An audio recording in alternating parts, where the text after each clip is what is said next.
Hey, what's up everybody? How you guys doing? So this is going to be a pretty raw video. No editing, no intro, all straight to you guys because that's how I want this video, so you guys can understand the severity and the seriousness that I'm going to pitch in my rant.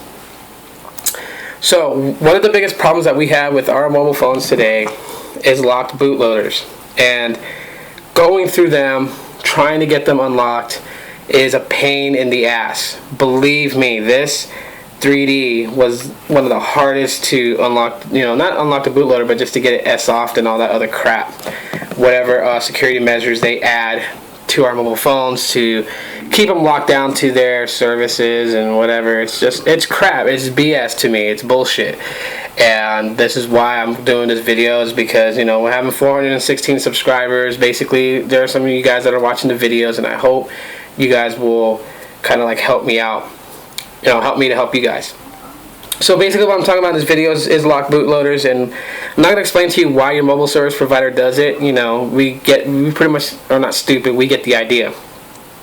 It's locked down. You're chained down to them. What inspired me to kind of talk about this video was, first off, I want to thank Max Lee from High on Android. Real cool dude, and videos are awesome. He just recently put up a video making fun of it, which is his idea. It's humor. It's humorous. I thought it was pretty funny. But then later on today, I was reading about Republic Wireless because I've always looked around at different options and pitch different ideas to people out there. What would work for them? And if you guys don't know what Republic Wireless is, basically they are a MVNO company that will offer you mobile phone service very cheap.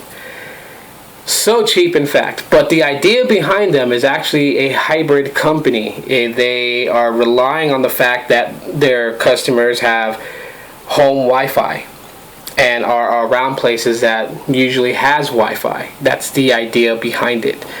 What it does is basically you make your phone calls, your text messages from Wi-Fi, which then frees up the network, because the network is not so congested with everyone using the mobile network to surf the internet and whatever. So it frees up the network. But it doesn't mean that you have to be in Wi-Fi always. If you leave your home and you don't, let's say you're in your car, you can connect, and they piggyback off Sprint service for LTE and 3G.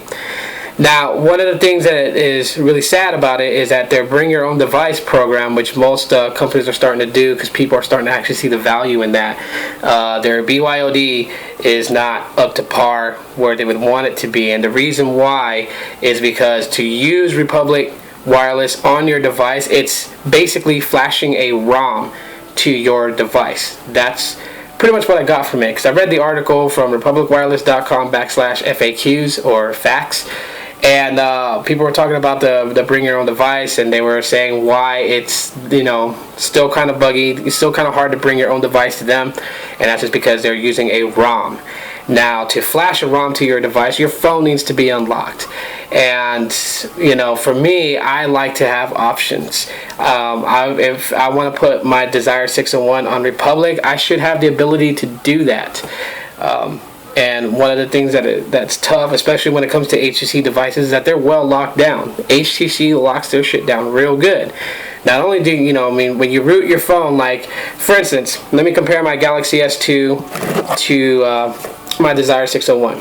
On my Galaxy S2, all I really had to do was root and install a custom recovery, and that was it. Then I could choose any ROM I wanted, flash it through recovery, and depending on what it was, if it was AOSP, I had to use different baseband radios to basically for it to work and connect to the network.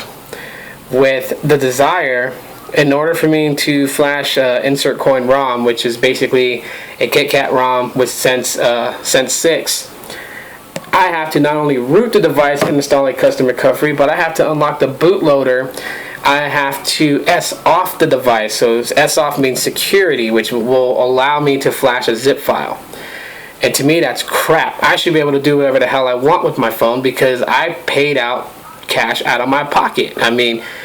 You don't go to Burger King and buy a freaking Whopper for them to tell you how to bite it, okay? You bite it however you want. If you want to take big bites, little bites, if you want to take it all apart, fork and knife motion, whatever, like, you do what you want to do with your Whopper. So why the hell do I get to buy a device and then have them tell me, well, you can't go here with it, or you can't go there with it. You got to keep it with us. You got to use this, certain way. Especially, one of the things that really pissed me off was that the KitKat update to the Desire was just a total freaking letdown. I'm not going to rant about it, but it was a total freaking letdown. So if I want to take my phone to a different company, use a different service or whatever, I don't want to be blocked by the fact that the bootloader is locked, so it's just going to be one step of just holding me back. Like, to me, that's bullshit, and it's bullshit for you guys to have to go through it.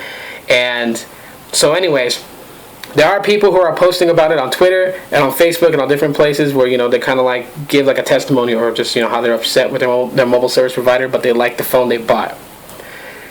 In closing, you guys should go do that.